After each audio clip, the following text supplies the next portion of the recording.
ஆபத்து காலத்தில் நோக்கி கூப்பிடு என்று சொன்னவர் நம்ம கூப்பிடும்போது அவர் மறுதளிக்க மாட்டார், கண்டும் காணாமல் இருக்க மாட்டார். ஒருவேளை மனிதர்கள் கண்டும் காணாமல் இருக்கலாம், ஆனால் உள்ளத்தின் ஆழத்திலிருந்து நாம் இயேசுவிட நாம் கேட்கும்போது, நம்முடைய வேதனைகளை நம்முடைய கஷ்டங்களை சொல்லி கேட்கும்போது அவர் இல்லை என்று சொல்வது கிடையாது. ஒருவேளை தாமதமானாலும் அந்த பிரச்சனையிலிருந்து விடுதலை பெறுவதற்கு, அந்த காரியத்திலிருந்து விடுதலை பெறுவதற்கு கர்த்தர் சில வழிகளை நமக்கு உருவாக்கி தருவார். காரணம், அவர் சொல்கிறார், தாய் மறந்தாலும் நான் மறக்க மாட்டேன்,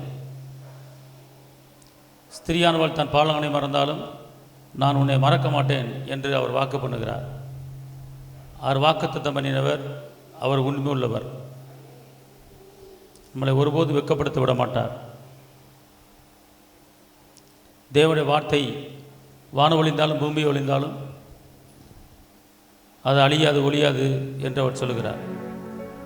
வார்த்தையிலே வல்லமை இருக்கிறது, வார்த்தையிலே ஜீவன் இருக்கிறது, வார்த்தையிலே உயிர் இருக்கிறது.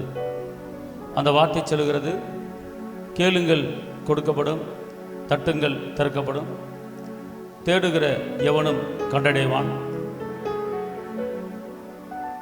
ஆபத்து காலத்தில் நோக்கி கூப்பிடு, நான் உன்னை விடுவிப்பேன்.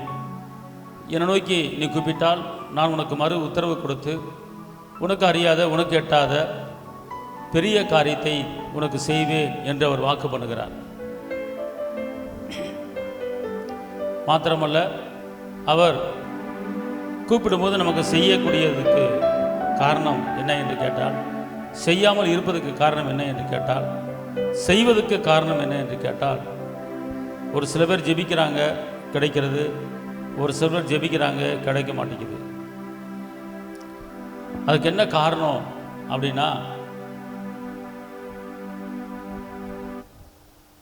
தேவனுடைய வார்த்தை சொல்கிறது, என்னுடைய வார்த்தை உன்னிடத்திலே நிலைத்திருந்தால் நீ கேட்டுக்கொள்ளுகிற எந்த காரியமாக இருந்தாலும் அது உனக்கு செய்வேன் அப்படிங்கிறார். அவர் என்ன சொல்கிறாருன்னா, நிறைய பேர் கேட்குறாங்க பெற்றுக்கொள்கிறாங்க, ஒரு சில பேர் கேட்குறாங்க பெற்றுக்கொள்ள முடியலை. அவர் பெற்றுக்கொள்வதற்குண்டான ஒரு வழிமுறை காரணம் என்னென்னு கேட்டால், என்னுடைய வார்த்தை உன்னிடத்திலே நிலைத்து இருக்குமானால் நீ கேட்டுக்கொள்ளுகிற எந்த காரியமாக இருந்தாலும் உனக்கு நான் தருவேன். அப்படி என்றால் அவருடைய வார்த்தை நம்ம உள்ளத்தில் நிலைச்சிருக்கணும். இன்றைக்கி நிறைய பேர் ஞாயிற்றுக்கிழமை மற்ற கூட்டங்களில் வந்து தேவனுடைய வார்த்தை கேட்குறாங்க, அந்த வார்த்தை உள்ளே இருக்கும், ஆனால் வெளியே போன பிற்பாடு அந்த வார்த்தை உள்ளே இருக்காது, வேறு வார்த்தை உள்ளே வரும், அந்த வார்த்தை நிலைச்சிருக்காது. அந்த வார்த்தையை வச்சுக்கிட்டு தான் நம்ம கேட்கணும், அந்த வார்த்தையை வைக்காமல் கேட்கக்கூடாது. அவர் சொல்லுகிற ஒரு காரியம், என்னுடைய வார்த்தையை உன்கெடுத்து நிலைச்சிருந்தால் நீ கேட்டுக்கொள்வது எதுவானாலும் உனக்கு நான் தருவேன் என்று வாக்கு பண்ணுகிறார். அப்படி என்றால் அவர் வார்த்தை என்ன வார்த்தை? அவர் வார்த்தை என்கிட்ட நிலைச்சிருந்தால் தருவேன்னு சொல்கிறார். அப்போ அவர் வார்த்தை என்ன வார்த்தை? அவர் வார்த்தை தான் ஆபத்து காலத்தில் நோக்கி கூப்பிடுன்னு சொன்னீங்கல்ல, கேட்கிற எவனு பெற்றுக்கொள்வான் சொன்னீங்கல்ல, தேடுகிற எவனு கண்டடைவான் சொன்னீங்கல்ல. அதனால் இந்த வார்த்தையின்படி கேட்குறேன் அப்படி என்று கேட்கணும். அடுத்து, யார் உன்னை கைவிட்டாலும் நான் உன்னை கைவிட மாட்டேன் என்று சொன்னீங்கல்ல, நீர்க்கால் ஓரமாய் நடப்பட்ட இலை உதிரக்கர் மறைத்த போல நீ செழித்துவங்கி வளர்வாய் என்று சொன்னீங்கள. வருத்தப்பட்ட பாரம் சுமக்கிறவர்களே எல்லாரும் என்கிட்ட வாங்க, நான் உங்களுக்கு இளைப்பாறுதல் தருவேன் என்று சொன்னீங்கள. சோத்திரத்தோடு கூட விண்ணப்பத்தை தேவனுக்கு தெரியப்படுத்துங்கள், அப்பொழுது எல்லா புத்திக்கும் மேலான தேவ சமாதானம் உங்கள் இருத்தி உங்கள் சிந்தையை காத்துக்கொள்ளும் என்று சொன்னீங்கள. ஜெபத்தை தள்ளாதவர் என்று வேதம் சொல்லுகிறது, ஜெபத்தை கேட்கிறவர் என்று வேதம் சொல்லுகிறது. அப்போ இந்த வார்த்தையின்படி நான் கேட்கிறேன். ஒரு இக்கட்டான வேலையில், ஒரு ஆபத்தான வேலையில் நோக்கி கூப்பிட விடுவிப்பேன்னு சொன்னீங்கல்ல. நான் ஒரு இக்கட்டில், நான் ஒரு ஆபத்தில், ஒரு நெருக்கத்தில், ஒரு சஞ்சலத்தில், ஒரு தவிப்பில், ஒரு வேதனையில் நான் இருக்கிறேன். அதனால் இந்த வார்த்தைப்படி இப்படி சொல்லுகிறது, இந்த வார்த்தைப்படி கேட்குறேன் அப்படி என்று அவருடைய வார்த்தையை நாம் எடுத்து சொல்லி நம்முடைய தேவைகளை நாம் கேட்க வேண்டும். மொட்டைக்கட்டையே நம்முடைய தேவைகளை கேட்கக்கூடாது. அவர் என்ன சொல்றாருன்னா, என்னுடைய வார்த்தை உன்னிடத்திலே நிலைத்து இருக்குமானால் நீ கேட்டுக்கொள்ளுகிற எந்த காரியமாக இருந்தாலும் உனக்கு தருவேன். எந்த காரியம்? என்ன காரியம்?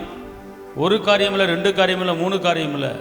உன் குடும்பத்துக்கு எத்தனை காரியம் இருக்குது? பணப்பிரச்சனை இருக்குது, பிள்ளைய காரியம் இருக்குது, திருமண காரியம் இருக்குது, கற்பத்தின் கனி காரியம் இருக்குது, வேலை காரியம் இருக்குது, கடன் பிரச்சனை இருக்குது, எத்தனையோ காரியங்கள் இருக்குது. அந்த காரியத்தை நீ சொல்லி கேட்கும்போது உனக்கு நான் தருவேன் அப்படிங்கிறார். அவர் சொல்லிட்டார், எந்த காரியமாக இருந்தாலும், ஒரு காரியம் இல்லை, எந்த காரியம் இருந்தாலும் நீ கேளு, தர்றேன் அப்படிங்கிறார். நீங்கள் இப்படி சொல்லியிருக்கீங்களே. மாத்திரமல்ல, எரேமியா 33:3, என்னை நோக்கி நீ கூப்பிட்டேனா உனக்கு அறியாத, உனக்கு எட்டாத பெரிய காரியத்தை செய்வேன்னு சொன்னீங்களே. அப்போ எனக்கு பெரிய காரியம் எனக்கு வேணும், என் தேவைகள் சந்திக்கப்படணும். அப்படி என்று நீங்கள் உங்களுடைய காரியங்களை கேட்கும்போது அதற்கு முன்னால் நீங்கள் இப்படி சொல்லியிருக்கிறீங்களே என்று நீங்கள் சொல்லணும்.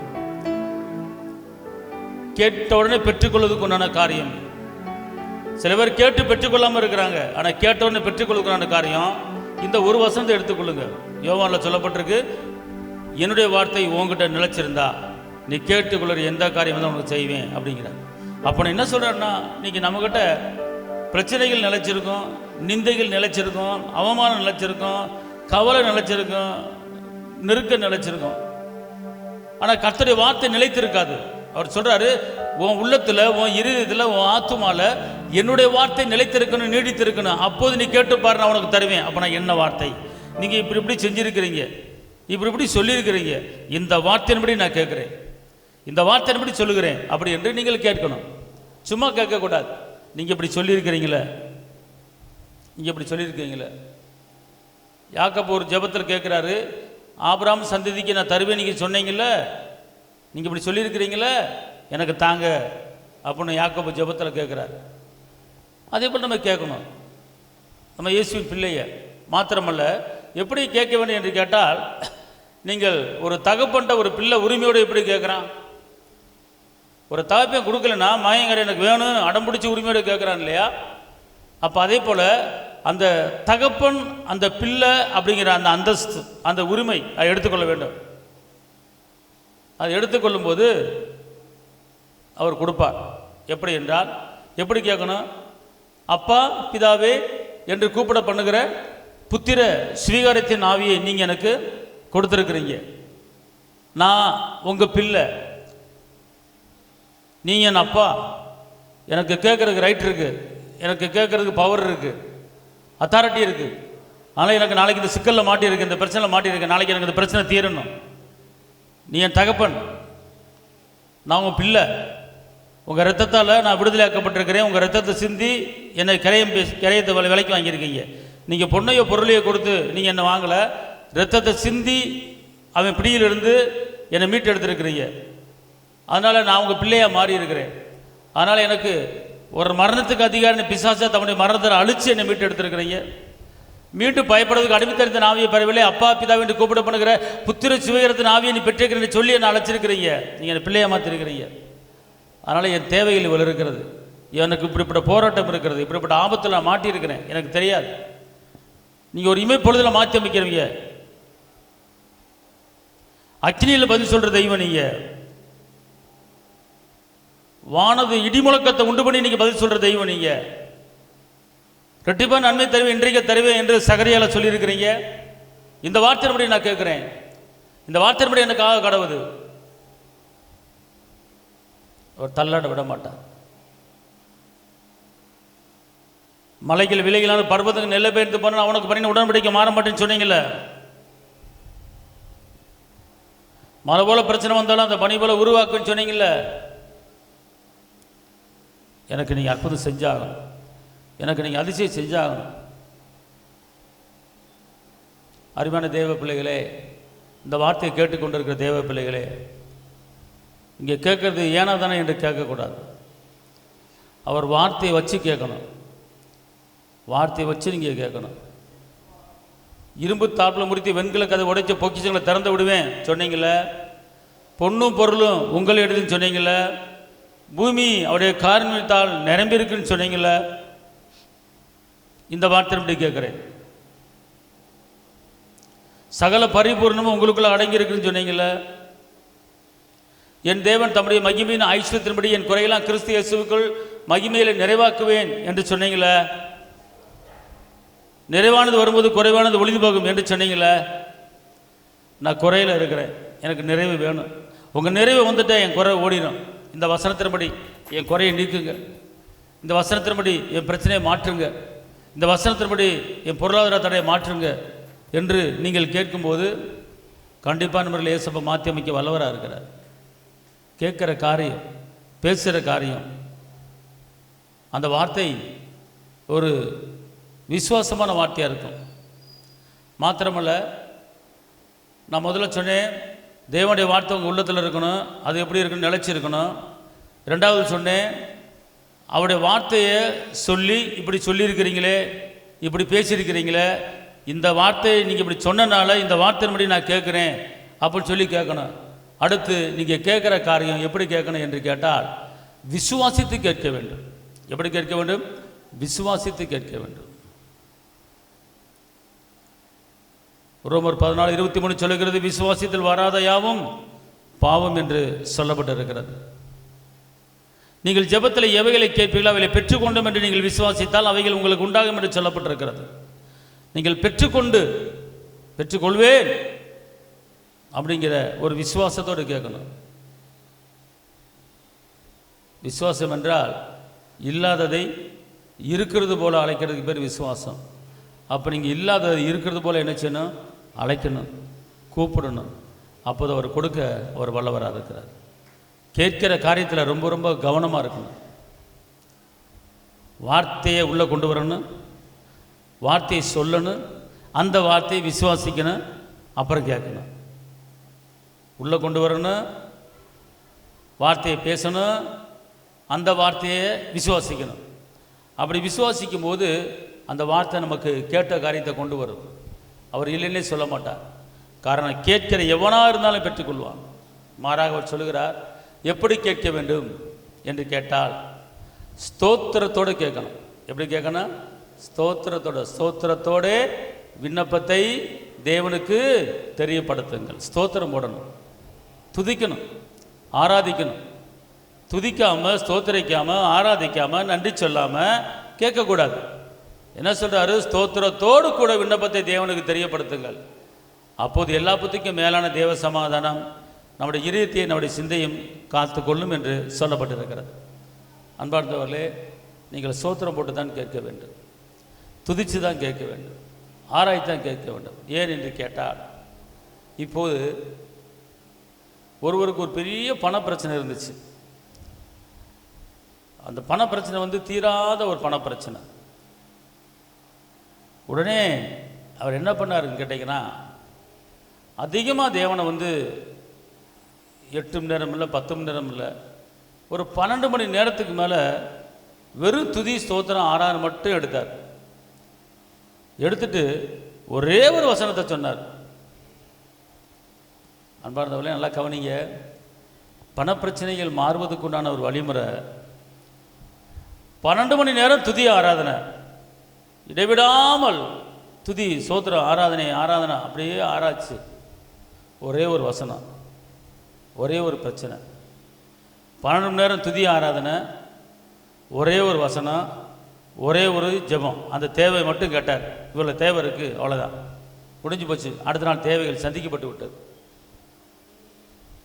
அதிசயம், அற்புதம். எப்படி என்று கேட்டால் ஒரு வசனம். அது என்ன வசனம் கேட்டிங்கன்னா, ரோமரில் 10:12 யூதன் என்றும் இல்லை, கிரேக்கன் என்றும் இல்லை, அவரை தொழுது கொள்ளுகிற யாவருக்கும் அவர் ஐஸ்வர்ய சம்பனராக இருக்கிறார். யூதன் என்றும் இல்லை, கிரேக்கன் என்றும் இல்லை, அவரை ஆராதிக்கிற யாராக இருந்தாலும் சரி, அவர்களுக்கு நான் ஐஸ்வர்ய சம்பனராய் மாறிவிடுகிறேன் என்று அவர் சொன்னார். அப்போ இந்த ஒரு வசனம் தான். நீங்கள் சொன்னீங்களே, நீ யூதனாக இருக்கலாம், நீ கிரேக்கனாக இருக்கலாம், நீ என்னை ஆராதித்தால், என்னை துதித்தால், நான் உனக்கு ஐஸ்வர்ய சம்பனராக மாறிவிடுகிறேன். இந்த வசனத்தின்படி என் தேவைகள் சந்திக்கப்படுவதால் இந்த பிரச்சனை இருக்குது அப்படின்னாரு. பார்த்துக்கொள்ளுங்க. அடுத்த நாள் அவருக்கு எவ்வளோ தேவையோ அவ்வளோ தேவைகள் சந்திக்கப்பட்டு விட்டது. இதுதான் ஜெபத்தில் கிடைக்கக்கூடிய ஒரு வெற்றி, ஒரு விடுதலை. நம்ம கேட்கணும். நம்ம வந்து இன்னைக்கு பண பிரச்சனைக்கு அந்த லோனுக்கு இந்த லோனுக்கு அப்படி இப்படின்னு சொல்லி ரொம்ப அலைவோம். ஆனால் அதுக்கு ஒரு நாள் பிடிக்கும். இப்போ ஒரு 10 லட்சம் லோன் வாங்கணும்னு வச்சுக்கொள்ளுங்க. அந்த 10 லட்சம் லோன் வாங்குறதுக்கு காலையில் கழிச்சு சாயங்காலம் கிடைக்காது. ஒரு 3 நாள் 4 நாள் என்ன செய்யணும், அலையணும். பேங்க் மேனேஜர்கிட்ட போவோம். பேங்க் மேனேஜர்கிட்ட போனால் அவர் வக்கீல்கிட்ட போக சொல்லுவார். வக்கீல் முடிச்சுட்டு வந்தோடனே அடுத்து வந்து இன்ஜினியர்கிட்ட போக சொல்லுவார். அந்த இன்ஜினியர் பிரச்சனை முடிச்சுட்டா எல்லாத்தையும் கொடுத்து முடிச்சுட்டு கடைசியாக தான் லோனு. அது கிட்டத்தட்ட 3 நாள் ஆகும், 4 நாள் ஆகும். அது கூட லீவ் வந்துடும். மேனேஜர் லீவு கொடுப்பாங்க. 1 வாரம் ஆகும், 10 நாள் ஆகும். ஆனால் அதுக்கு 1 வாரம் அலைவம் பார்த்துக்கொள்ளுங்க. ஆனால் ஒரு 12 மணி நேரம் இடைவிடாமல் தேவ சமூகத்தில் உட்காருவதுக்கு நமக்கு நேரம் கிடைக்காது. ஆனால் 4 நாள் 5 நாள் லோனுக்கு அலைவோம். ஆனால் தேவ சமூகத்தில் ஒரு பண்பரை கரெக்டாக கண்டினியூவாக உட்கார முடியல. அப்படி உட்காந்தோம்னா அவர் வசனம் சொல்லுகிறது, காற்றும் வராது, மழையும் வராது, பள்ளங்கள் நிரம்பும். காற்றும் வராது, மழையும் வராது. காத்தடிச்சா மழை பெய்யும், மழை பெஞ்சா பள்ளம் நிரம்பும். ஆனால் காற்றும் இல்லை, மழையும் இல்லை, பள்ளம் நிரம்புது. எப்படி நிரம்புது? அதிசயமானவர் அதிசயத்தை செய்வார். இதான் அற்புதம், இதான் அதிசயம், இதான் அடைக்கலம். அன்பாண்டவர்களே, இந்த வார்த்தை சாதாரண வார்த்தை இல்லை, விடுவிக்கிற வார்த்தை. இயேசப்பாட்ட வந்து கேட்டு ஒருத்தன் கூட வெறுமையாக போனதில்லை, இல்லே அப்படின்னு போனதில்லை. எவ்வளோ பெரிய பாவம் இருந்தாலும் அந்த பாவத்தை மன்னிச்சு அவனுக்கு அற்புதம் செய்வார். பெரிய குருடன் கேட்டான், அற்புதம், அதிசயம். கானார் கல்யாணத்தில் பச்சை தண்ணியை ரசமாக மாற்றினார், கேட்ட உடனே அற்புதம். 10 குஷ்டரோகிகள் கேட்ட உடனே அற்புதம். இப்படிப்பட்ட அற்புதங்களை நீங்கள் சொல்லி ஜெபத்தில் கேட்டு பாருங்கள். கர்த்தர் பெரிய காரியங்களை செய்வார். ஆமென். அல்லேலூயா, அல்லேலூயா, அல்லேலூயா. இந்த செய்தியின் தலைப்பு கேளுங்கள் கொடுக்கப்படும். இந்த செய்தியின் தலைப்பு கேளுங்கள் கொடுக்கப்படும். அல்லேலூயா. அல்லது கேட்கிற எவனும் பெற்றுக்கொள்வான். இதுதான் மேற்று, வேறு ஒன்றுமே இல்லை. லோன்னு அலையக்கூடாது. கர்த்தர்கிட்ட உட்காந்துருங்க. ஒரு டாக்டர்கிட்ட போகிறான், உங்களுக்கு சுகர் ஏறி போச்சு, 2 நாள் பட்டில் படுத்து ட்ரிப்பு ஏற்றினா தான் சரியாகும். 2 நாள் படுத்த படுத்து கிடப்போம். 2 நாள் வேறு வழி இல்லை. அந்த டாக்டர் சொன்னால் கேட்குறோம். ஆனால் இந்த டாக்டர் சொல்கிறாரு, என் சமூகத்துக்கு வா, என் சமூகத்தில் உட்காந்துரு, நான் விடுதலை தருவேன். ஏன்னு கேட்டால் 127 நாட்டில் இருக்கிற தடைச்சட்டம் மறுபடியும் எஸ்தார் ராஜாத்தி 3 நாள் தேவ சமூகத்தில் உட்காந்தாங்க. ஆனால் தடை சட்டம் மாறினது, கையெழுத்து மாறினது. 3 நாள் உட்காந்து ஜெபிச்ச ஜெபத்தில் கிடைச்ச பதில் பார்த்துக்கொள்ளு. தானியேல் 3 நாள் உட்காந்து ஜெபிக்கிறாரு, மறைபொருளை தெரிந்து கொள்வதற்கு. அற்புதம். மெயின் காரணம் வந்து நம்ம காத்திருக்கணும். அவர் சமூகத்தில் உட்காந்துருக்கணும், காத்திருக்கணும். படுத்துக்கிட்டு இருக்கும் போதே நினைக்கணும், தியானம் பண்ணணும். ஆண்டவரே, ஆண்டவரே, ஆண்டவரே. இயேசுங்கிற வார்த்தை ஒரு நாளைக்கு ஒரு 100 வாட்டியாச்சும் வாயில் வரணும். அப்படி வரும்போது உங்களுக்கு விடுதலை தருவார். அல்லேலூயா. அப்படி என்றால் நல்லா தெரிஞ்சு கொள்ளுங்க. கேட்கும்போது எப்படி கேட்கணும் அப்படின்னு சொல்லி கொடுத்தேன். என் வார்த்தை உங்கள்கிட்ட நிலைச்சிருக்கணும் அப்படின்னாரு. 1. 2, ஜெபத்தில் அவர் இப்படி சொல்லியிருக்கீங்களே, இப்படி செஞ்சீங்களே, இப்படி சொன்னீங்களே சொல்லணும். அடுத்து அந்த ஜெபத்தில் நீங்கள் விசுவாசமாக கேட்கணும். அடுத்து நீங்கள் கேட்கும்போது எந்த காரியத்தை கேட்குறீங்க? கடன் பிரச்சனை, கடன் அடையணும் கேட்குறீங்க. 1. இங்கே நிறைய பேர் ஜெபக்குறிவு எப்படி இருக்கும்? கடன் அடையணும் அப்படி ஜெபக்குறிவு இருக்கணும். 2வது விளைவினம் மாறி சுகத்தை பெற்றுக்கொள்ளணும் அப்படின்னு இருக்கும். 3வது என் குடும்பத்தில் சமாதானம் இல்லை, சமாதானம் இருக்கணும் அப்படி ஜெப குறிப்பு. இப்படிப்பட்ட ஜெப குறிப்பு எதுன்னு பார்த்துட்டு, இப்போ இந்த நாட்களில் அதிகமாக ஜெபிக்கிறவங்க எப்படி ஜெபிப்பாங்கன்னு கேட்டிங்கன்னா, பணப்பிரச்சனை, கடன் பிரச்சனை அடையணும்னு சொல்லி ஜெபிப்பாங்க. அப்போ என்ன செய்யணும் அப்படின்னு கேட்டிங்கன்னா, இந்த பணப்பிரச்சனை தீர்வதற்கு அதிசயங்கள் செய்கிறவர் நம் அருகில் இருக்கிறார். அற்புதங்கள் செய்கிறவர் நம் அருகில் இருக்கிறார் அப்படின்னு அதிசயத்தை பாடணும். கடன் பிரச்சனை அடைவதற்கு பண தேவைகள் சந்திக்கப்படுவதற்கு இப்படிப்பட்ட பாடல்களை ஊடால பாடணும். ஒரு ஜெப குறிப்பு உங்கள் குடும்பத்துக்காக ஜெபிக்கும் போது எந்த காரியத்துக்கு ஜெபிக்கிறீங்களோ அந்த காரியத்துக்கு உண்டான சாங் பாடிடுங்க. அந்த காரியத்துக்கு உண்டான பாடலை என்ன செஞ்சிருங்க, பாடிடுங்க. அல்லேலூயா. அப்போ அந்த பாட்டை பாடி நீங்கள் நம்பிக்கையோடு ஜெபிக்கும் போது, விசுவாசத்தோடு ஜெபிக்கும் போது கண்டிப்பாக ஒருவேளை நீங்கள் ஒருவேளை பலவீனத்துக்காக சரீர பலவீனத்துக்கு ஜெபிக்கலாம். பலவீனம் மாறுபடி சுகம் உண்டாகும்படி காண்டாமல் இருக்கிறோம் வல்லமை எனக்குள்ளே கடந்து வரட்டும் அப்படின்னு சொல்லி சுகம் வேணும், என் குடும்பத்துக்கு சுகம் வேணும், என் பிள்ளைக்கு சுகம் வேணும், என் மகளுக்கு சுகம் வேணும் அப்படின்னு சுகத்துக்காக ஜெபிக்கும் போது சுகம் பெலன் எனக்குள்ளே பாய்ந்து செல்லுதே, வல்லமை நதியாய் பரவி பாயுதே. இப்படி அந்த சுகத்துக்காக ஜெபிக்கும் போது இந்த மாதிரி சுகமான பாடல்களை சேர்த்துக்கிட்டு நீங்கள் ஜெபிச்சிங்கன்னா ஒரே நாளில் உங்கள் ஜெபத்துக்கு பதில் கிடைக்கும். ஒரே நாள். அன்பார்ந்தவர்களே, கர்த்தர் சொன்ன வார்த்தை ஒருபோதும் கீழே விழாது. அவர் சொன்னது தான் காரணம். உலர்ந்து போன எலும்புகள் எப்படி சதை உண்டாகி நரம்பு உண்டாகி இரத்தம் உண்டாகி தோல்நாள் முடி சேனைகளை எழுப்பினதோ அதே போல் உங்கள் உணர்ந்து போன காரியங்கள் எல்லாமே வீரடையும். நீங்கள் கேட்குற விதம் இருக்கிறது. எப்படி கேட்க வேண்டும் நான் திருப்பி சொல்லுகிறேன். அவருடைய வார்த்தை உங்களுக்குள்ளே இருக்கணும், கேட்கணும். ரெண்டாவது, அவர் வார்த்தை அவர் இப்படி சொன்ன இருக்கீங்களே அப்படின்னு சொல்லி அவர் வாக்குத்தத்தங்களை சொல்லி ஜெபிக்கணும். மூன்றாவது, அந்த வார்த்தையை, அந்த வாக்குத்தத்தத்தை, அந்த ஜெபத்தை விசுவாசித்து கேட்கணும். நாலாவது, நீ எந்த காரியத்துக்கு ஜெபிக்கிறீங்களோ அந்த காரியத்துக்கு ஒன்றான பாடல்கள் எடுக்கணும். அந்த காரியத்துக்கு ஒன்றான பாடல்கள் எடுக்கும்போது கர்த்தர் அந்த காரியத்தை என்ன செய்வார், வாக்கிய பண்ணுவார். வேறு ஒன்றுமே கிடையாது. இதான் வேறு மேட்ச். இன்றைக்கி இது தெரியாமல் அநேக தேவ பிள்ளைகள் கஷ்டப்படுவதை பார்க்க முடிகிறது. ஒருவேளை நீங்கள் கேட்கலாம், நான் செஞ்சுக்கிட்டு தானே இருக்கேன் அப்போ நீங்கள் கேட்கலாம். நம்ம கிடைக்கிற வரைக்கும் விடக்கூடாது. லூக்கா 18ஆம் அதிகாரத்தில் ஒரு விதவை என்ன செய்கிறா, ஓயாமல் அலட்டுகிறா. சொல்கிறான், அநீதியுள்ள மனிதன் சொல்கிறான், இவள் என்னை ஓயாமல் அலட்டுகிறபடியால் இவளுக்கு நான் நியாயம் செய்ய போகிறேன் அப்படிங்கிறான். அடுத்து இயேசு சொல்கிறாரு, அநீதியுள்ள மனிதனை நியாயம் செய்தால் நான் நீதி உள்ள தேவன் நியாயம் செய்யாமல் இருப்பேன் அப்படிங்கிறேன். அதனால் நீதி உள்ள தகப்பன் உங்களுக்கு நியாயம் செய்யாமல் இருக்க மாட்டார், கண்டிப்பாக நியாயம் செய்வார்.